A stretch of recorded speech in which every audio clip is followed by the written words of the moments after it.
Lahore Pakistan super league में खिलाड़ियों को तोड़ने के लिए रिश्वत का इंकशाफ किया जा रहा है। पीएसएल के 2 बार फतह लाहौर कलंदर के चीफ ऑपरेटर ऑफिसर और टीम मैनेजमेंट समीर राणा ने सोशल मीडिया पर इस तर्ज के अमल की खुलकर मुखालफत की।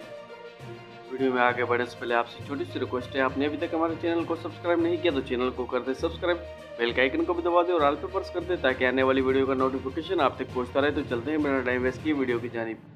समीर राणा के मुताबिक अपनी टीम बेहतरीन बनाने का हर फ्रेंचाइज को हक है और इसके लिए प्लेयर्स ड्राफ्ट में दस्तयाब खिलाड़ी या ट्रेड ही बेहतरीन ऑपरेशन होता है। उन्होंने कहा कि पीएसएल के फ्रेंचाइज एक फैमिली की तरह है और हमें डायरेक्ट खिलाड़ियों को पैसे के बदले ये ऑफर नहीं देनी चाहिए कि वो दूसरी फ्रेंचाइज को छोड़ दे।